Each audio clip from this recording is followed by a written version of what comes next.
Don't be the guy like in my league who dropped $69 on a solo bid for Jalen Naylor. You want to be better than that. You want to grab these dudes before waivers. You want to grab them before they pop off, before they're important, and before everybody's trying to get them. So in this video, I'm going to show you guys a couple of deep stashes or dudes that maybe waivers ran, nobody picked them up, or maybe dudes that are still in your waiver wire. These are deep stashes, man. Some of them are disgusting. Some of them are gross. Some of them will have you maybe unsubscribing to me. But we're going to hop into this video, man. I'm going to start this video by talking about Jordan Whittington. So Jordan Whittington is probably picked up. I mean, he's still available in quite a lot of leagues, over 70%, over 86% here on Sleeper. So Jordan Whittington is a very interesting prospect. This dude was like a preseason dynamo. He was an absolute stud in the preseason, really showed out, really performed very well. And essentially Cooper Kupp goes down last week, and what he does is he ends up playing 100% of the slot snaps. So he basically takes the Cooper Kupp role, not one for one, but because Cooper Kupp was moved around, he wasn't only a slot player, but Jordan Whittington was playing 100% of the snaps after Cooper Kupp went down. Now, we don't know how long Cooper Kupp's going to be out, but we do know he's at least going to be out for this week. In my opinion, probably the next 2 or 3 weeks. My expectation is that maybe he sits out through the bye week, which is, I think, week 6. So week 6 is the bye for the Rams. I expect Cooper Kupp to be back by week 7. Jordan Whittington is a very interesting prospect, man. I want to show you guys this catch and run just to show you kind of like what he looks like as a player, as a runner. So check him out here. He basically just a short slant, breaks a tackle, and burns, dude. Turns on the Jets. So this dude reminds me a lot of like Puka Nacua. I know everybody's fucking comparing him to Puka Nacua, but just check out the speed, the aggression, the tenacity. Like, I don't know, man. He's somebody that doesn't avoid contact. He's got some burst. He's got some speed, and he has size, dude. He's a big slot wide receiver. He played, as I mentioned, he played 100% of the snaps after Cooper Kupp went down. He had a rushing touchdown in week 1 that was actually called back on a penalty. So in week 1 of the regular season, scores a rushing touchdown. It's called back, but just the fact that they used him right in that situation is interesting to me. And looking forward ahead to week 3, they play against San Francisco, which I expect there to be a lot of pressure on Stafford. I expect him to not have a lot of time to throw. I expect most of his pockets to be collapsing fairly quick. So I think somebody like Jordan Whittington can actually be a very interesting pickup. Like, what if they scheme him, dude? What if they build the offense around? What if he ends up getting like 7-8 targets? He goes like, 7 for 70, maybe gets a touchdown. Like, this is going to be somebody that everybody's going to be going to the waiver wire to try to pick up. He's going to be like an 80-plus fab dump. If my fucking league mate dropped 69 solo stacks on Jalen Naylor, he's going to fucking try to find a DeLorean and go back in time so he can drop 100 on Jordan Whittington. So don't be that guy, man. Just pick him up, throw him on the end of your bench. You never know what happens. Next on the list is Alexander Mattison. This is also disgusting. This is basically the disgusting brothers, all these fucking players on this list. The disgusting brothers on motherfucking tour. What's the thesis about Alexander Mattison? So in week 1, only 5 for 19 on the ground.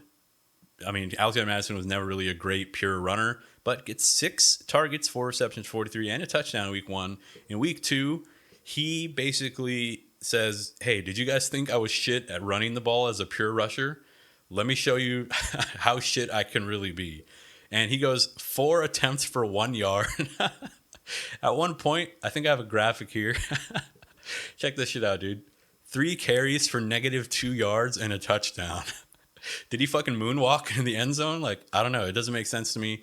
But the reason I like Alexander Mattison as a pickup is because look at Xavier White in that same game, right? 5 for 9. DJ Turner, I don't know who that guy is. I don't know. If I asked you to draw what he looked like, could you? Amir Abdullah, 2 for 1. It's like even Gardner, 1 for -1. Like, come on, man. What are we look at this fucking running back room, dude. This is horrible. Now, he only played 22% of the snaps to Xavier White's 63. In week 1, it was obviously much more. They were in negative game script, so that's why Alexander Mattison was mostly on the field. Antonio Pierce did say after the game, I'm going to keep pumping him up. Talking about Xavier White here. Our goal is to get 20 touches with him. That was the goal this week. It didn't happen. That's going to be the goal this week and every week while he's the starting running back and I'm here. So he's basically saying Xavier White's our guy. We're going to pump him. He's going to be the workhorse as long as I'm here, as long as I'm the coach. So why the fuck would I be telling you to pick up Alexander Mattison, right? So the Panthers are 31st versus running backs. Fucking Antonio Pierce just said that he's going to be gassing up Zamir White. He's going to give him all the work. They should be in positive game script. The Panthers are dog shit when it comes to defending the run. This is the perfect spot for Zamir White to fucking produce, right? After he just went 1.8 yards per carry in the last 2 weeks. What if he doesn't? What if he sucks afar? What if he shits on his own leg yet again? And what if he's bad in a perfect spot? Are they going to keep giving him the ball in a workhorse role? I think Alexander Mattison was already used as a goal line back twice, used as a third down back in week 1. So, I don't know, man. Throw him at the end of your bench, and if Zamir White sucks, just banish him to the dream dimension, dude. Banish him to the shadow realm. Kick him off your team. Don't pick him up again. Leave him on the waiver wire. He costs you nothing right today. If you want to pick him up, throw him on your bench. He will cost you something after week 3 if, let's just say, Zamir White eats a fart and disintegrates. Alexander Mattison is going to be the gem of the waiver wire, right? So get ahead of it. Just throw him on your bench, see what happens. If you're sitting on dog shit players who you'll never start anyway, just replace them with guys like Mattison. Essentially, they're just lottery tickets. Next dudes I want to talk about, it's 2 guys. It's the Panthers wide receivers. It's Xavier Legette and Adam Thielen. Now, it's a pretty simple reason. Basically, we have a change of quarterback. Andy Dalton's coming in. Bryce Young gets benched. We have fresh life, a breath of fresh air being breathed into this room, into this facility. We have a new quarterback who is very capable, so I'm going to go down. Basically, quarterback change. Dalton is a capable passer, man. While Deontay Johnson is the alpha and seems to be the alpha on paper when it comes to most of the advanced metrics, this team is really kind of desperate for a playmaker, and that's why I have Xavier Legette, who in week 1, only 59% of the snaps, goes 7 targets, so not bad, 4 for 35. Considering how bad Young has looked, there was some optimism after week 1, right? In week 2, he gets blanked, so 42% of the snaps, gets no targets, no receptions. It's just completely disappointing. Everybody on the team sucked in that week. He was playing behind Jonathan Mingo, behind Johnson, behind Thielen. I think as Andy Dalton now comes in, I'm more excited about Adam Thielen. He's somebody that I would really go after and see if you can, put a $1 bid on him just to make sure you get him. Because they're both veterans. Andy Dalton and Thielen are familiar with each other. Legette is a rookie, right? So usually if you're somebody like Dalton and you win the starting role and now you're starting for the first week or for the foreseeable future, you probably want to lean on your veterans. Lean on the guys who will make you look good. It's like if you're a hiring manager at a company, you want to hire somebody who's going to make your job easier and make you look good, right? You don't want to hire some fucking, blue guild frat boy fresh out of college who doesn't know shit about anything, right? Weird analogy, but that's essentially what I think. And let's just hope they eat breakfast together. I'm thinking Dalton and Thielen they seem like 2 dudes who would be eating breakfast together. So we got that Cooper Kupp Stafford type narrative. Thielen has 7 targets so far this season, so not very many targets, not very involved, but he's getting open, dude. And in Andy Dalton's lone start for Carolina in 2023, Thielen had 14 targets, bro. I need to show you this deep crosser. This was Adam Thielen last game. This was essentially where the straw that broke the camel's back. So here's Thielen crossing on a deep route, wide open, doesn't get the ball. I don't know what happens. I don't know if Young gets sacked. Thielen visibly upset, fucking screams horse shit, or I don't know what he screamed. I'm not a lip reader.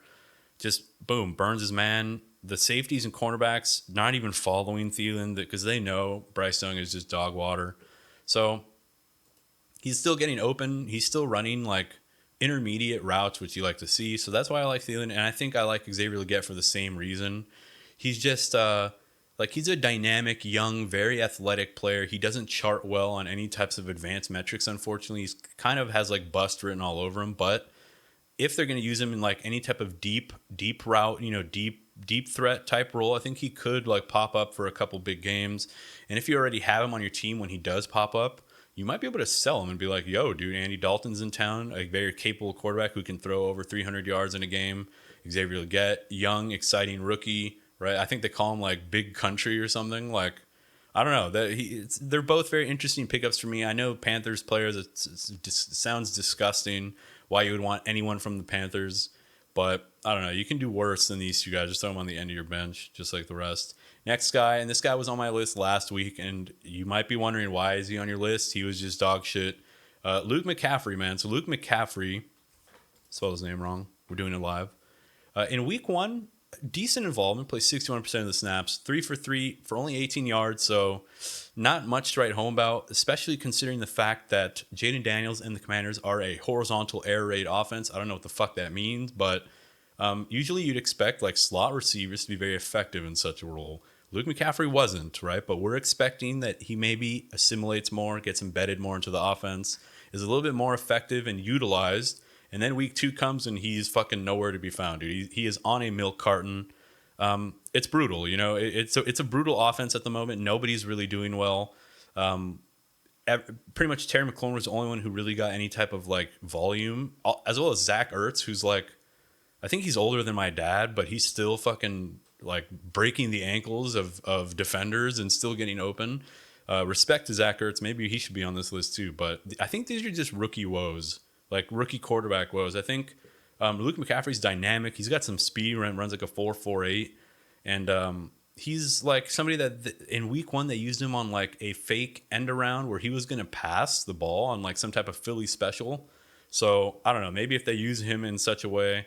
This is the week 1 separation chart. So it's basically separation score here on the x-axis and then targets per route run on the y-axis. And we see that Luke McCaffrey, pretty nice. He's about 0.3 in separation score, which puts him among dudes like Nico, Jalen Polk, CeeDee Lamb, George Pickens, Jameson Williams, Mike Evans. These like big-bodied, fast, long stride wide receivers. And then you got little McCaffrey, who's somehow popping up on that, right? I know that's only week 1, but I looked at week 2 just to see like what changed in week 2.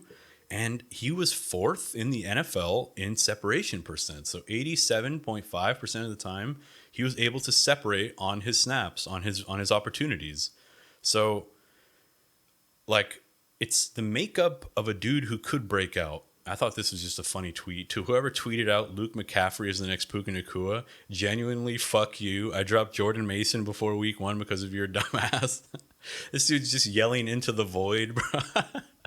Didn't tag anyone, just whoever tweeted it out.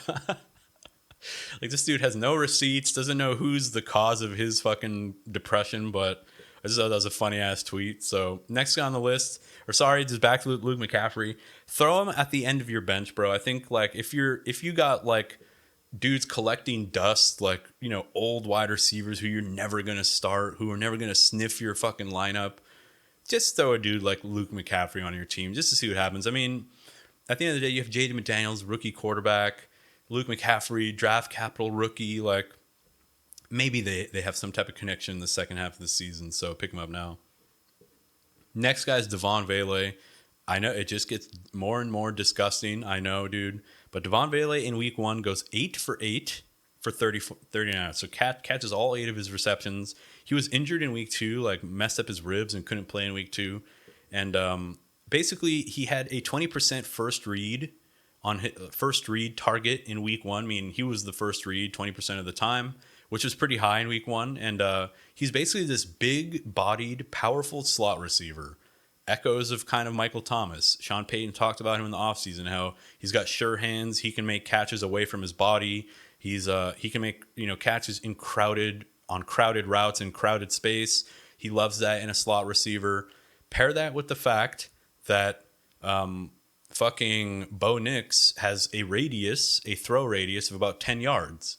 Seems like he can't throw the ball down the field. So to me, that's like, dude, this guy might have some fucking PPR value moving forward. Like, what if this is like 8 for 60 moving forward and like the, you know, a small chance of a touchdown each week?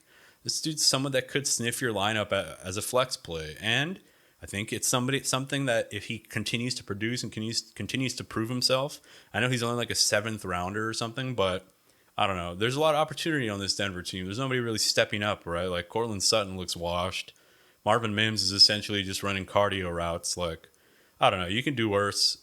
We like target earners. Peyton likes these big body slot wide receivers. So you can do worse than Devaughn Vele. He's a solid bench stash. That's pretty much it, boys. That's it for the bench stashes. Those are the guys that I like going into week 3 that I would throw on the end of my bench if I had a roster spot. Or if you have dudes that are useless sitting on your fucking bench. So I'll catch you guys in the next video. Peace.